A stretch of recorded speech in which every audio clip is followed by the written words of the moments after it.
Bonjour Ophélie, bienvenue dans cette interview. Bonjour Magdalena, bonjour à tous, bonjour à toutes. Donc toi, ton truc, c'est le fric, la thune, l'oseille ou même la moulaga, comme dirait ma fille qui a 10 ans. Et particulièrement pour un public féminin. Et c'est pour ça que tu as créé Fric au féminin. Et pourquoi tu as choisi ce public? Est-ce que tu peux nous en dire plus sur ton activité? Alors, du coup, moi, je suis économiste à la base. Pendant 20 ans, j'ai accompagné des entrepreneurs, des élus, des financiers. J'ai géré des fonds d'investissement. Bref, je l'ai fait sur les sujets de développement économique. Et puis, je me suis rendu compte qu'il y avait une problématique très spécifique en France, qui était notre rapport à l'argent, qui est quelque chose qui moi-même m'a beaucoup handicapé toute une partie de ma vie pour avoir ce que je voulais, en fait. Et notamment chez les femmes, c'est très, très marqué. Les femmes osent moins négocier leur salaire, sont plus gênées pour investir, et on est plutôt positionné sur les métiers, on va dire, de l'accompagnement, du soin et de donner. Les femmes ont plus de mal à se faire payer à leur juste valeur également dans l'entrepreneuriat. Et du coup, je me suis dit que j'allais aller taper dans ce sujet-là. Pourquoi? Pour aider des femmes à avoir la vie qu'elles ont envie d'avoir, utiliser l'argent pour créer ce qu'on a envie de créer. Quel est ton mode de vie aujourd'hui? Alors moi, je mène une vie simple. J'ai pris le virage, on va dire, à peu près 35 ans aussi, de me libérer de ces injonctions autour du toujours posséder plus. J'ai cru, parce que j'avais eu assez peu dans mon adolescence, que le bonheur serait de posséder beaucoup d'objets. Et puis je me suis rendu compte que les objets nous attachaient et que finalement on s'inscrivait dans une course en avant à toujours plus. Voilà, et je me suis libérée aussi de cette question-là. Pourquoi? Pour mener une vie plus zen, pour mener une vie plus simple, et aussi pour attacher mon bonheur à ce qui est vraiment essentiel. Je me rappelle, il y a quelques années, j'avais lu un essai qui avait été écrit par un gars qui est un essayiste qui réfléchit à ce que pourrait être la richesse demain et qui disait que la richesse, il y a 20 ans, c'était posséder, avoir sa maison, avoir une grosse bagnole, ainsi de suite, et que dans les générations à venir, ce serait plutôt d'être plus léger, d'être à l'endroit où on voulait être, de vivre les expériences qu'on avait envie de vivre. Et petit à petit, moi, j'ai pris le virage qui m'amène jusque-là. Est-ce que d'après toi, c'est une étape essentielle pour gérer ses finances? Moi, j'ai envie de dire, ce qui est important, c'est de réfléchir à ce dont on a réellement besoin et ce qui nous fait réellement plaisir. Dire que je ne possède aucun objet, ce serait mentir, puisque aujourd'hui, j'ai une vie, on va dire, confortable et très simple. Je fais en sorte que les objets ne n'obstruent pas mon énergie, mon espace, ainsi de suite. Moi, j'ai déjà déménagé 24 fois dans ma vie. Prochainement, d'ici 2 ans, je vais aller vivre à l'étranger. Et l'idée, c'est que véritablement, ma vie tienne presque dans un sac à dos pour la suite, que je sois plus légère, parce que quelque part, le fait de posséder moins, c'est aussi cette idée d'être plus léger ou plus légère. Et d'ailleurs, souvent, on fait le lien entre le minimalisme et l'argent avec la liberté financière. Est-ce que tu adhères à ce concept? Est-ce que tu peux nous l'expliquer plus en détail? Eh bien, tout à fait. Une des manières les plus rapides d'aller vers sa liberté financière, c'est d'augmenter sa capacité, on va dire, à épargner et à investir. Donc, épargner, c'est mettre de l'argent de côté. Investir, c'est réfugier votre argent dans des choses qui vont vous rapporter plus d'argent que ce que vous avez mis au démarrage. Et ça, comment on le fait? On le fait souvent en revoyant son rapport à la consommation, c'est-à-dire en se disant de quoi j'ai réellement besoin pour me sentir bien confortable, qu'est-ce qui me fait réellement plaisir, et sortir de justement toutes ces injonctions qu'on peut avoir vis-à-vis de la consommation. Dernièrement, j'avais lu une étude, un rapport, et je l'ai vu moi-même dans ma vie, une période de ma vie. On n'utilise réellement que 20% de nos espaces et 20% des objets qu'on a dans nos maisons. Donc, à un moment, c'est de se dire, je me re-questionne par rapport à ça.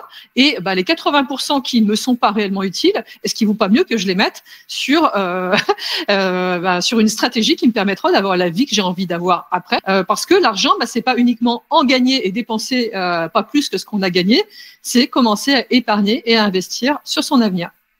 Et justement, tu me fais penser à deux questions. La première, c'est, d'après toi, quelles sont les étapes, et notamment la première étape ou la première habitude à prendre pour aller vers la liberté financière? Et la deuxième question à laquelle tu me fais penser, c'est comment se débarrasser justement de la pression sociale et de notre éducation financière qui peut être biaisée par nos parents et par tous les schémas qu'on a eus pendant notre enfance. La première étape, c'est de commencer par automatiser ses finances et de mettre de côté au moins 10% de ce qu'on gagne tout de suite au début du mois pour avoir cette petite marge de sécurité, puis pouvoir commencer à investir. La deuxième, c'est réfléchir à la vie qu'on a envie d'avoir. Et ça, c'est le problème que je vois chez pas mal de personnes, c'est qu'ils sont bloqués quelque part dans le spectre du quotidien. Il y a un moment, il faut prendre un petit peu d'auteur pour se dire, bon, si je continue comme ça en pilote automatique, je n'aurai jamais la vie que j'ai envie d'avoir parce qu'il va falloir que j'intègre de la nouveauté là-dedans. Il faut l'accepter, ça, se faire accompagner pour le faire. Ça, c'est souvent des choses que je fais pour aider les gens à prendre du recul. Pourquoi? Parce que s'ils continuent à faire de la même manière, ils vont arriver au même résultat. Donc, il faut accepter aussi de modifier un certain nombre de choses dans nos vies. Et puis, l'autre question que tu me posais, c'était sur comment gérer la pression sociale et les schémas qu'on a intégrés pendant notre enfance. Ça justement, souvent c'est très très difficile de se défaire de justement ces ancrages. Voilà, ça c'est des. En fait, notre vision du temps, de l'argent et du travail, elles ont été construites parce que nos parents, les gens qui sont autour de nous, nous transmettent. Donc, si à un moment vous avez décidé de devenir libre financièrement, ça va passer par le fait de commencer à entreprendre et ou investir.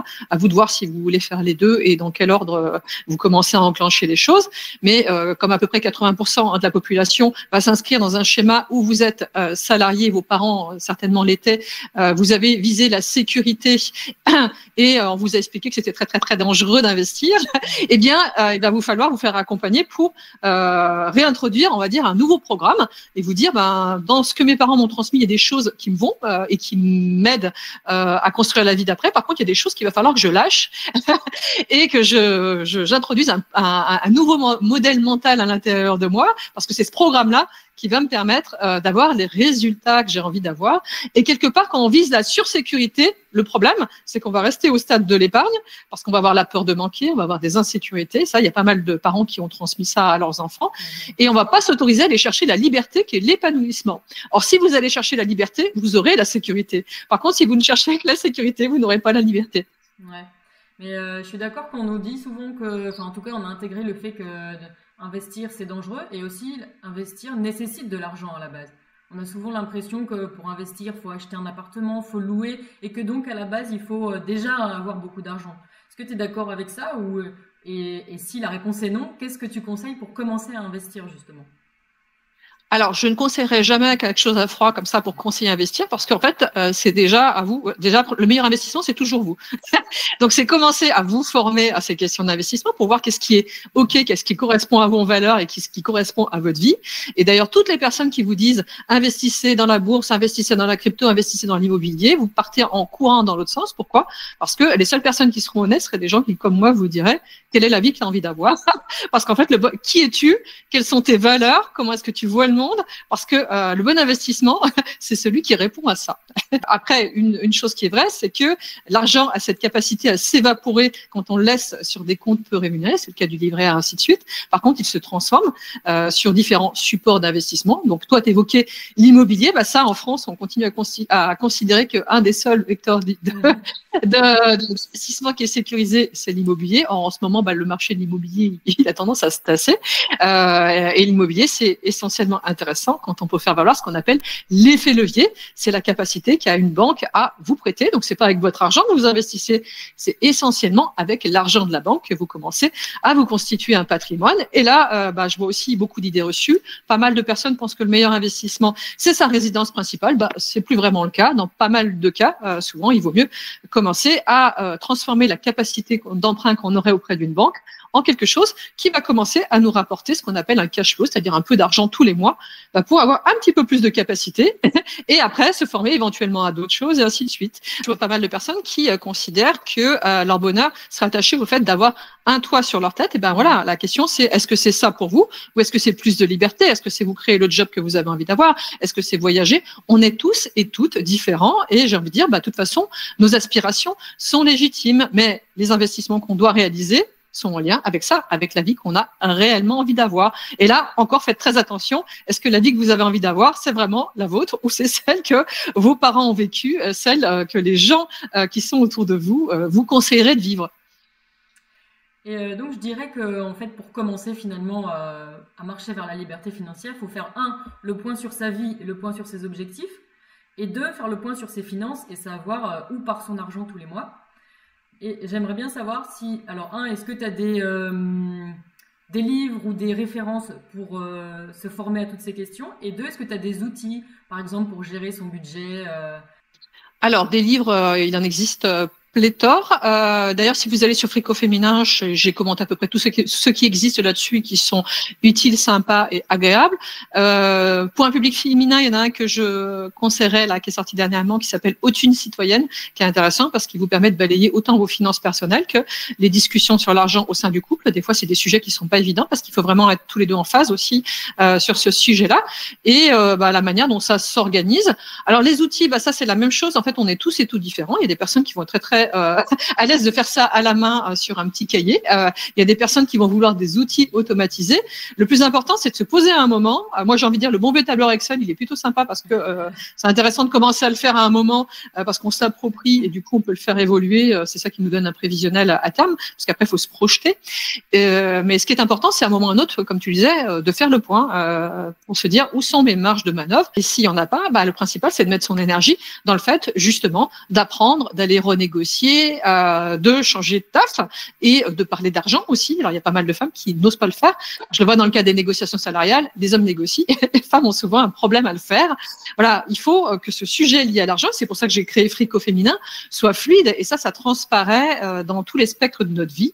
Et souvent, la première étape, c'est justement d'apprendre à en parler. Alors moi, comme j'accompagne des femmes sur ces sujets-là, elles sont heureuses de pouvoir en parler dans un cadre sécurisé avec quelqu'un justement qui leur rira pas au nez, qui ne les jugera pas, parce qu'on se sent beaucoup jugé vis-à-vis de ce sujet en France. C'est encore assez mal vu de parler de l'argent, alors que l'argent est partout autour de nous et qu'on nous a quelque part martelé dans la tête que on devait travailler pour gagner de l'argent et que quelque part c'était le but de notre vie, alors que ça n'est pas le but de notre vie, ça n'est qu'un moyen au service de nos vies.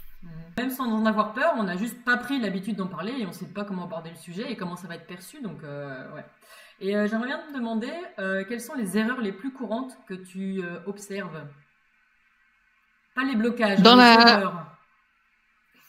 Les erreurs. La première erreur que font la plupart des gens, c'est d'arrêter d'investir sur eux. En France, on a appris à l'école que l'enseignement était gratuit. Et il y a un moment où on arrête une chose, c'est qu'on arrête d'apprendre et on arrête d'investir sur nous chaque année en se disant, je vais progresser dans tel domaine. Et là, les domaines sont divers et variés. Ça peut être d'être à l'aise pour apprendre à parler en public parce que on a toujours été gêné de le faire quand on était gamin parce qu'on a été bloqué par la lecture à voix haute. Il y a beaucoup de personnes qui vont sur cette problématique-là. Ça peut être d'apprendre une compétence qui va nous permettre de réaliser quelque chose qu'on aimerait avoir envie de réaliser à terme, ou tout simplement d'apprendre un truc qu'on a toujours envie d'apprendre. Moi, quand je travaille avec des personnes qui ont décidé de changer leur vie, il faut qu'elles se mettent en place un budget justement pour le faire. Et ça, on fait comme si c'était pas quelque chose de prioritaire. Or, on est la personne qui va nous emmener où on a envie d'avoir. Donc, il faut commencer par faire ça. Ça, c'est la première erreur que je vois chez pas mal de personnes. Et puis, je vois aussi cette grande erreur qui est de ne pas avoir pris conscience que oui, l'argent, ce sujet, n'est pas un sujet à fuir, mais c'est un sujet à voir positivement. Pourquoi ? Tout simplement pour construire l'étape d'après, la vie qu'on a envie d'avoir. Et on part du principe que ça aurait dû être transmis dans nos familles et ou à l'école. Or, à l'école, on ne parle pas de ça. La seule chose qu'on nous dirait éventuellement, c'est de ne pas nous surendetter, donc c'est d'avoir peur encore. Parce que l'endettement peut être sain s'il est destiné à des choses qui nous permettent de faire croître notre patrimoine, et ça peut être bien. Il y a les bonnes dettes et les mauvaises dettes. Donc, on passe notre temps en fait à nous allumer la lumière rouge sur ce sujet-là, alors que finalement, il y a plein de choses à faire, des choses assez simples. Tu le disais, on nous dit que c'est des sujets qui sont réservés aux riches, si ce n'est qu'en fait, si vous voulez devenir libre financièrement, la plupart des personnes qui nous sommes lancées sur ce sujet-là, En fait, on l'a fait avec peu de moyens au démarrage. On a commencé, comme tout le monde, à mettre de côté nos 20, 30, 50, 100 euros et à commencer d'abord dans un premier temps à les épargner, puis les investir. Aujourd'hui, il est possible de commencer à acheter son premier petit portefeuille d'actions pour 50 balles par mois et ça transforme votre vie au bout d'un certain temps. Il est possible de commencer même, vous n'êtes pas forcément obligé de faire de l'immobilier physique, vous pouvez acheter des parts de sociétés immobilières pour des montants qui sont dérisoires. Or, on continue à considérer que c'est réservé à une élite et c'est pas du tout vrai. Mais ça, c'est une construction qu'on nous a envoyée. C'était vrai il y a, on va dire, 20 ans où cette culture ne s'était pas diffusée, et notamment elle s'est diffusée grâce au web, et où eh bien les outils financiers qui existent aujourd'hui n'existaient pas. Mais ça n'est plus le cas. Et d'ailleurs, c'est rigolo puisque finalement la génération qu'on est le plus éloignée, c'est les personnes qui ont, on va dire, mon âge. Moi, j'ai 45 ans, alors que la génération d'après, là, les 15-25 ans, ont compris que ça, c'était fini, qu'il était possible de faire différemment, et ça les intéresse parce que justement, ils sont plus branchés liberté et équilibre de vie, et ils ont envie de sortir de cette idée qu'il faudrait travailler dur et finir à genoux, tout simplement pour assurer sa sécurité. C'est vrai que pour en revenir au travail, j'ai lu hier que 88% des métiers de 2030 n'existent pas encore, d'où l'importance de se former. Et on dit souvent que le meilleur moment pour investir, c'était hier. J'aime bien cette phrase parce que comme ça évite de procrastiner, même pour investir 10 euros. Comme tu disais, avec tout ce qui existe maintenant, là, les portefeuilles, les ETF et tout ça. Donc, et là aussi, il y a beaucoup de mythes. Il y aurait un meilleur moment, il y aurait une meilleure façon. Donc, il n'y a pas un meilleur investissement. En matière d'investissement, la meilleure stratégie, c'est une stratégie relativement diversifiée. Pourquoi? Parce que l'économie connaît des cycles et du coup, c'est ça qui fera que vous serez sécurisé. Parfois, l'immobilier sera plus haut, parfois, l'immobilier sera plus bas. Des fois, les actions vont monter, vont descendre. Et c'est la même chose sur tous les actifs, entre guillemets, c'est-à-dire tous les supports par lesquels vous pourriez investir. La seule manière de s'en prémunir, c'est de diversifier très simplement. Et ça, vous pouvez le faire avec des petits montants. Aujourd'hui, il y a des choses très simples qui permettent de le faire. Le mieux, c'est d'apprendre à le faire soi-même et c'est pas de confier aussi son argent à quelqu'un d'autre. Alors, je vois beaucoup de femmes qui seraient tentées de penser que quelqu'un d'autre y arriverait mieux qu'elle ou qu'il faut être super intelligente et avoir un bac plus 125 en finance internationale. Bah non. La meilleure stratégie en matière de gestion d'argent, c'est toujours d'automatiser, de se détacher. Et là, ça va bien aussi avec le minimalisme parce que finalement, quelque part, la meilleure manière de gagner de l'argent, c'est pas de vouloir toujours en gagner plus. C'est pas de chercher la stratégie la plus rentable, la plus efficace, la plus productive, mais c'est de poser des petites sommes de manière très, très détachée sur des stratégies qui ont toujours fonctionné et fonctionneront toujours. Et puis voilà, laisser le temps multiplier ça. J'ai envie de dire, c'est la stratégie du jardinier, tu sais. C'est des petites graines que tu poses et que tu vas arroser régulièrement, te détachant et en regardant les saisons passées. Et pour revenir à cette nouvelle génération, est-ce que tu as entendu parler du mouvement FIRE ? Oui, bien sûr. Alors, le mouvement FIRE, c'est un principe aussi de minimalisme, de frugalisme, et c'est ce qui nous amène le plus rapidement à la liberté financière. L'idée, c'est de gagner de l'argent, d'en mettre une grande partie de côté, l'investir de manière assez efficace. Pourquoi? Pour être libre d'avoir plus de temps. C'est des jeunes qui ont compris très très tôt aussi que leur vraie richesse, c'était le temps qu'ils avaient à vivre sur cette terre et ce qu'ils en faisaient. Parce que finalement, notre vraie richesse, c'est également ça. C'est à quoi je consacre le temps que j'ai parmi nous. Et du coup, c'est l'idée de se mettre en place très rapidement un système qui permet d'être plus libre de la manière dont on utilise son temps. Ouais. Après, c'est un concept qui est assez controversé dans le sens où on associe ça à la privation entre 20 et 40 ans, à se priver le plus possible pour pouvoir épargner le plus possible. Donc ça rejoint encore les peurs, la frustration, la privation. Oui, alors moi je suis pas pour la privation et je suis pas pour l'accumulation parce qu'en fait le bonheur est au milieu. On va dire c'est la voie du milieu. Se priver c'est jamais quelque chose de bien parce que oui, en fait c'est quelque part se priver pour parer des insécurités.